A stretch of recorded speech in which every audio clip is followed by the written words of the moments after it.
আসসালামু আলাইকুম। আমি আজকে টিউটোরিয়াল দেখাবো ওয়ার্ডপ্রেসের সাইটের হেডার ইমেজ কীভাবে পরিবর্তন করতে হয়। প্রথমে আমি আমার লোকাল হোস্টের লগ ইন করে এখান থেকে আমাদের প্রজেক্টের ওয়ার্ডপ্রেসে যাব।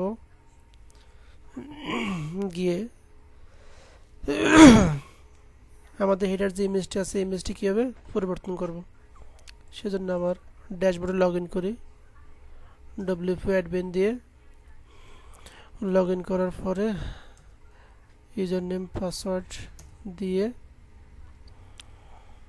লগ ইন করলাম। লগ ইন করার পরে আমি আমার সাইটে ব্রাউজ করে এখানে যে ইমেজটি আছে ইমেজটি এখন পরিবর্তন করব। এটা হচ্ছে হেডার ইমেজ। সেজন্য যাব হচ্ছে আমি অ্যাপিয়ারেন্স থেকে হেডার।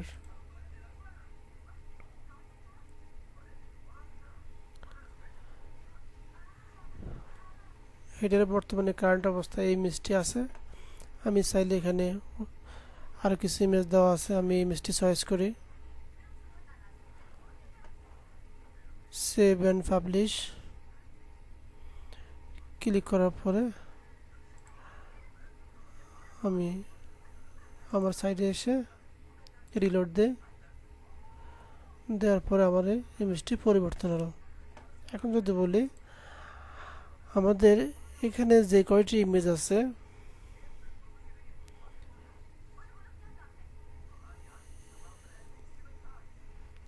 এই ইমেজগুলো ছাড়া যদি আমার নিজের একটি ইমেজ তৈরি করে এই ইমেজটি আপলোড করতে চাই, যেন আমি আগে দেখি আমাদের এখানে ইমেজের সাইজ কত আছে। সেভ এজ ইমেজ, ইমেজটি সেভ করলাম। আমি এই ইমেজটি ফটোশপ ওপেন করে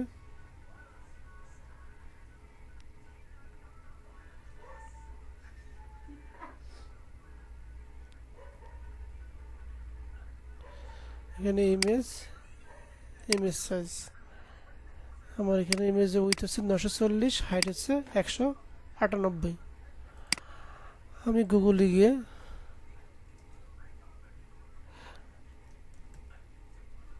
ব্যাকগ্রাউন্ড ইমেজ 940 ইন্টু 198 লিখে সার্চ দিয়ে ইমেজে গিয়ে এখানে অসংখ্য ব্যাকগ্রাউন্ড ইমেজ আছে।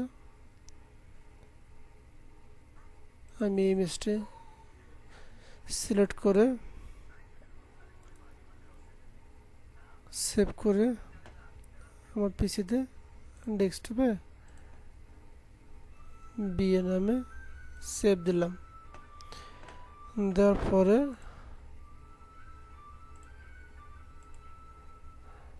এখান থেকে যাব হচ্ছে অ্যাড ইমেজ, সিলেক্ট ইমেজ। আমার ডেস্কটপ ইমেজটা আছে বিএ নামে, ওপেন করে সিলেক্ট অ্যান্ড ক্রপে ক্লিক করে ক্রপ ইমেজে ক্লিক করলাম।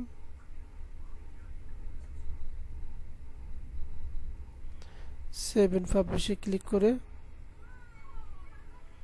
এটা কেটে দিয়ে আমাদের সাইটে যদি আমরা ব্রাউজ করে তাহলে আমাদের ইমেজটা পরিবর্তন হবে।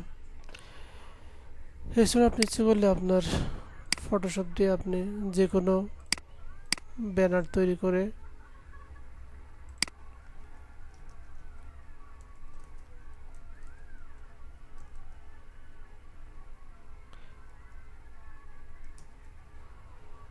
আমার ইচ্ছে মতো আমি একটি ব্যানার তৈরি করলাম। এখানে কালার পরিবর্তন করে দিয়ে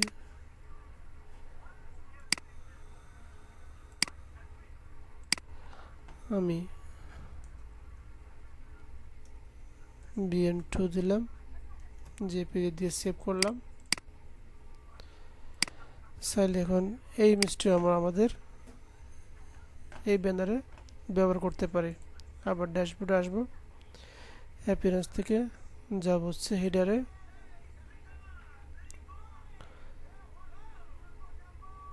হেডারে গিয়ে আবার add new image, upload file, select file, bn2 open, ওপেনে ক্লিক করে সিলেক্ট অ্যান্ড ক্রপে ক্লিক করে crop image, save and publish